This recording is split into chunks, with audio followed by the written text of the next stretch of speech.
안녕하세요. 인사이트 코리아입니다. 32일 미국에서는 세계 최초로 민간 유인 우주선 크루드래곤이 발사되며 새로운 시대가 열렸습니다. 그리고 트럼프 대통령은 이를 참관한 뒤 돌아오는 길에 놀라운 발언을 해서 또 다른 화제를 모으고 있는데요. 트럼프 대통령이 기자들과의 대화에서 현재 G7은 매우 구식이다.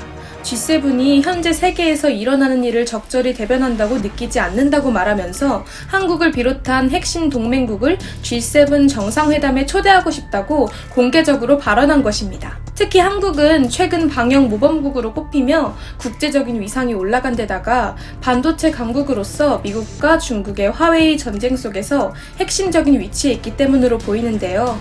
이에 대해 일본은 또다시 긴장하고 있는 상태로 보입니다. 요미우리 신문의 보도에 따르면 일본 외무성 간부는 한국의 참가로 아시아 유일 참가국이라는 일본의 의미가 퇴색될 수 있다며 복잡한 심경을 털어놓았다고 합니다. 일본은 G7의 창립 멤버로 그간 아시아에서 유일하게 미국, 영국, 프랑스, 독일, 캐나다, 이탈리아와 어깨를 나란히 하는 선진국이라는 자부심을 가져왔습니다. 그러나 이제 한국이 새롭게 구축되는 G10 혹은 G11에 포함된다면 일본이 누려오던 입지가 줄어들 것이 우려된다는 것인데요. 일본은 미국과 오랜 동맹관계를 유지해왔지만 특히 최근 들어 트럼프 대통령에게 지나치게 끌려다닌다는 비판 또한 속출하게 되었죠. 일본은 그동안 미국의 비위를 맞추기 위해 호갱 역할도 자처해오며 미국에게 올인해왔습니다. 작년 아베 총리는 미국이 중국에 팔지 못해 처치곤란이 된 옥수수 275만 톤마저 일본이 사겠다고 약속했다가 자국에서도 큰 비판을 받았습니다. 그러나 트럼프는 이와 같은 조공 외교와 골프 회동에도 불구하고 일본의 무기 구매를 압박하고 방위비 5배 증액까지 요구하며 브로맨스와 비즈니스를 구분해버렸죠. 그럼에도 일단 아베 총리의 미국 바라기는 계속되는 중입니다. 트럼프는 최근에도 제너럴 모터스에서 대량 생산한 인공호흡기가 남아돌자 일본에게 인공호흡기 세일즈를 시전했습니다.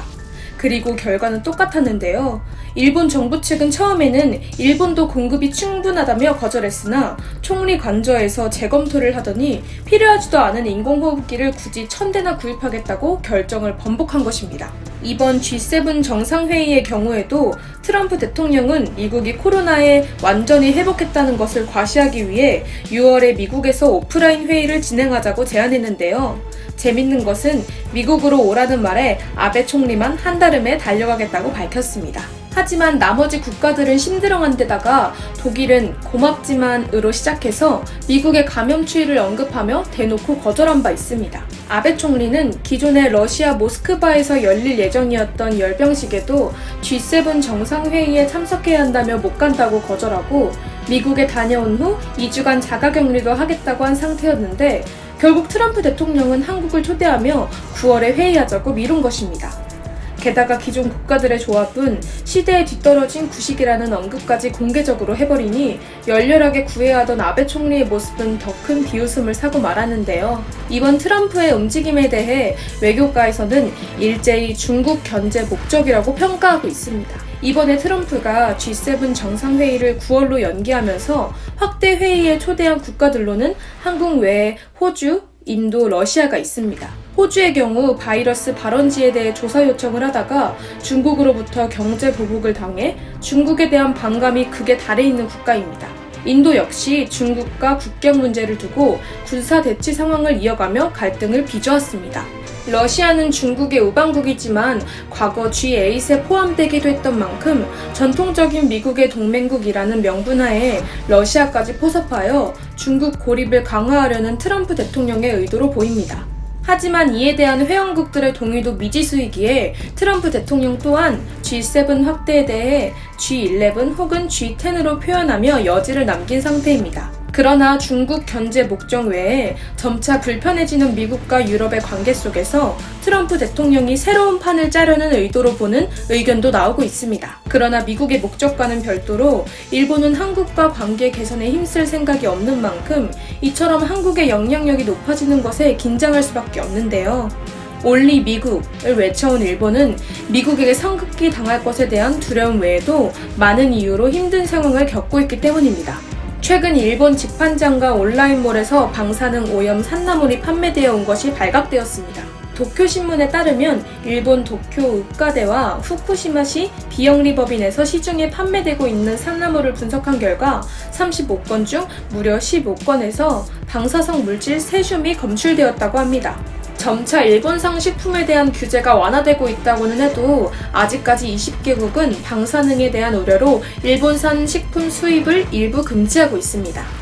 이번 도쿄올림픽 준비 과정에서도 방사능에 대한 문제는 계속해서 제기되어 왔는데요. 미국의 시사주간지에서도 후쿠시마의 안정성에 대해 의문을 제기했으며 세계 최대 청원 사이트에 도쿄올림픽을 반대하는 청원이 올라오기도 했습니다. 일본 측은 계속해서 문제 없다는 의견을 내놓았지만 이번에 다시 방사능 물질이 발견되며 국제적으로 창피를 당하는 사태가 벌어진 것입니다. 이렇듯 팬데믹이 끝나도 일본의 올림픽 개최는 순탄하지 않을 것으로 전망되는데요. 일본에게는 사실 올림픽보다 시급한 문제 또한 많이 남아 있습니다. 일본에서 시작한 무역 전쟁이 결국에는 불매 운동을 불러왔고 일본의 안일한 예상과는 다르게 현재까지 여파가 지속되고 있습니다. 이에 팬데믹까지 겹치자 이중 타격을 받으며 오히려 일본 기업들의 순환시대가 된 것인데요. 5월 말 닛산 데상트 키즈라인인 영예슬릿, 올림푸스 등이 한국에서 철수 혹은 영업 중단을 선언했으며 남아있는 일본 기업들도 고난을 면치 못하는 상태입니다. 여전히 불티나게 팔리는 모동숲과 불매운동 타격을 거의 받지 않은 ABC 마트 등은 씁쓸하게도 예외로 쳐야겠지만요. 게다가 일본 자국 내 상황은 이보다 심각한 상태입니다. 애초에 팬데믹으로 인한 경제 타격 자체도 다른 나라에 비하면 상대적으로 적었던 한국은 점차 경제도 회복세에 이르고 있습니다. 반면 일본의 상황은 아직도 회복과는 거리가 먼데요. 29일 일본 총무성은 4월 휴직자 수가 600만 명에 육박하며 사상 최다를 기록했다고 발표했습니다. 최근 1년간 일본의 휴직자는 200만 명 안팎이었는데 4월에 3배가 된 셈입니다. 일본의 아카이치 총무상은 이에 대해 2008년 리먼 쇼크 때에도 볼 수 없었던 현상이라고 밝혔다는데요. 이것이 심각한 이유는 휴직자 수가 실업자 수와는 별개인데다가 일본의 노동인구 6,800만 명 중 9%에 해당하는 어마어마한 숫자이기 때문입니다. 니혼게이자이 신문은 4월 일본 경제가 전례 없는 충격에 휩싸인 것으로 진단했습니다. 이 때문에 결국 일본은 5월 말 급하게 비상사태를 해제할 수밖에 없었죠.